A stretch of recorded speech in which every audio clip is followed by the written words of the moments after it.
Hello there, I'm Lloyd Evans. Welcome to The Bunker. It's time for another voicemail. Today's voicemail is from an anonymous caller. Let's listen to what they have to say. Hey Lloyd, got a question for you. It's maybe something you could look into. If you take the Bible literally, oh, by the way, I'm a former Jehovah's Witness, I disfellowshipped. Anyway, if you take the Bible literally, Adam and Eve started, no matter how you look at it, you take that literally, there had to be incest going on to procreate. I asked one of the elders about this one time, it's like, how does this fit?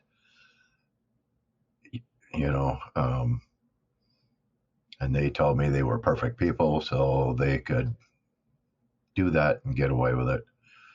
But that was their excuse for taking the Bible literally, that there was an original Adam and Eve, they had kids. Well, to further the population, they had to have engaged in incest. Maybe that's what's wrong with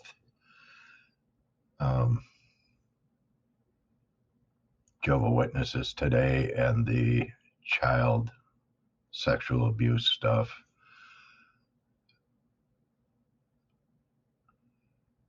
I'm from a family that there was incest going on, and are people subconsciously taking these teachings as literally and going with it? That justifies in their mind that they can do what they do? Just a question.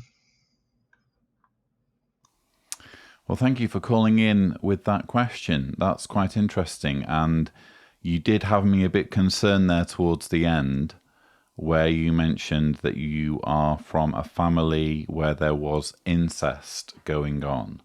So by incest, I don't know whether you mean child sexual abuse.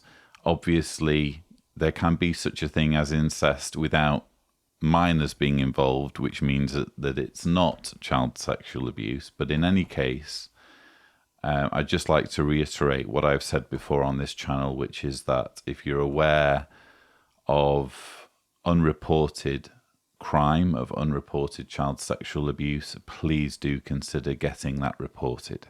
No matter how long ago it happened, it's really, really important so that future victims can be protected or prevented from becoming victims. Because if a predator is at large, they will prey on more people. So I just wanted to start with that.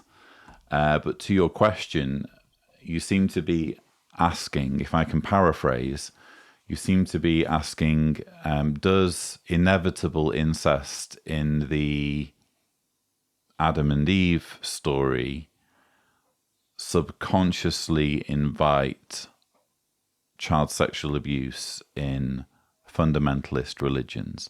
It's an interesting question. I would suggest it's a bit of a stretch, to be honest. I don't think it helps that when you have the Bible as supposedly the Word of God and a moral framework for mankind, I don't think it helps that nowhere in this guidebook that's been passed to humans from God, nowhere does it say you should not have sex with children. It just doesn't say that. And I think that's disgusting, quite frankly. It's exactly what you would expect of a man-made book.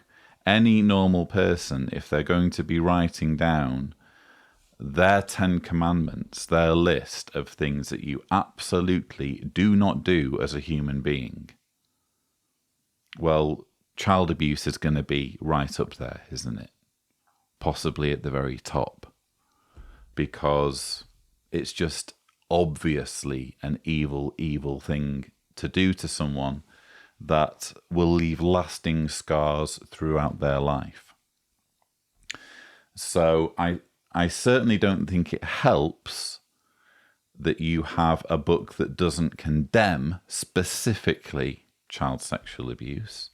I don't think it helps that there is so much sexual repression in fundamentalist communities derived from passages in the Bible.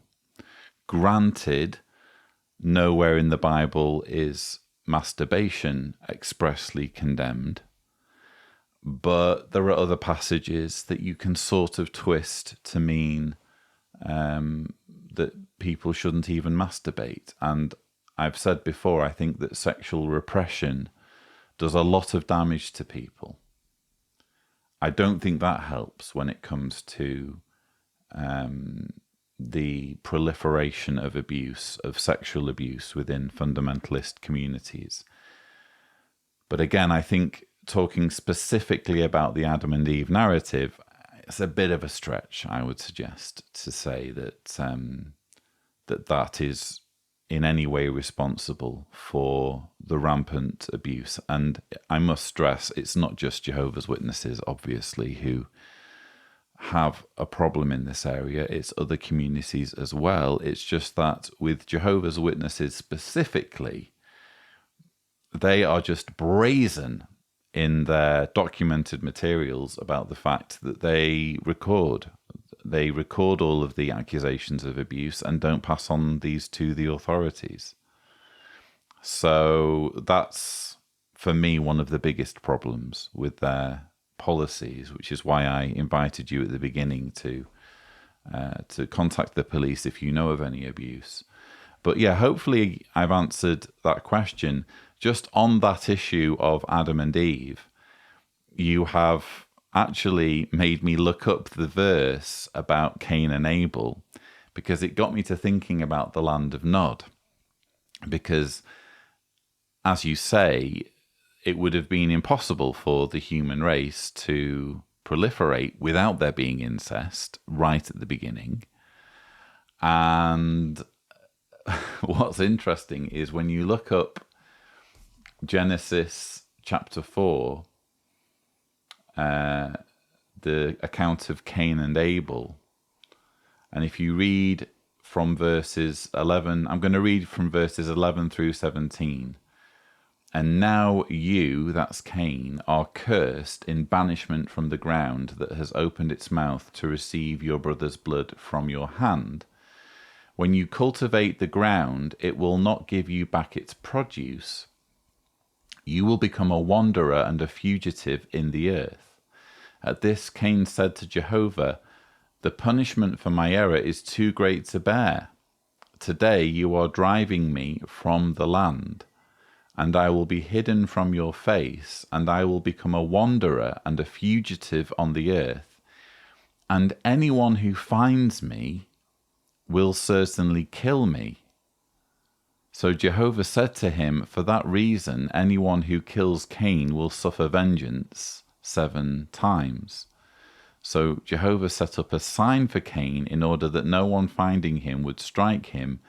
Then Cain went away from before Jehovah and took up residence in the land of exile to the east of Eden.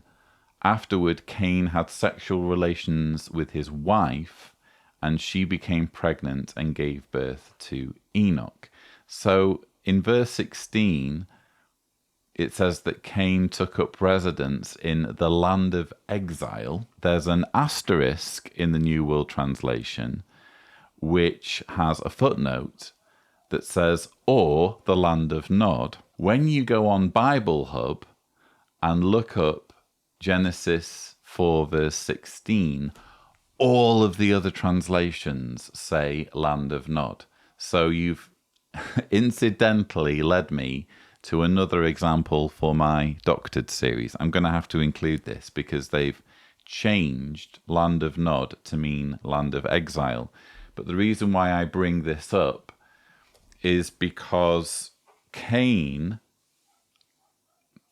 and Abel were the firstborn sons of Adam and Eve. Cain kills Abel over a fit of jealousy, as I recall, and is, in punishment, is exiled and goes to live in the land of Nod. And his main concern upon being given this punishment of being exiled is, well, what's going to happen when people find me? They're going to kill me. Which people? Which people? You're literally the first or second person to have been born on the planet.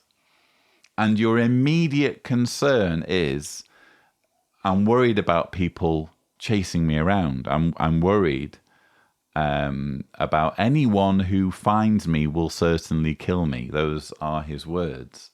So almost implying that there are people around other than Adam, Eve, Cain, and Abel.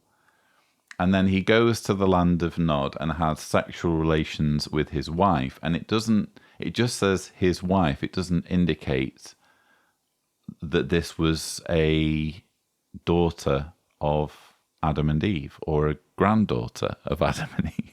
It's almost as though the Bible writers themselves are acknowledging that Adam, Eve, Cain, and Abel weren't the only humans.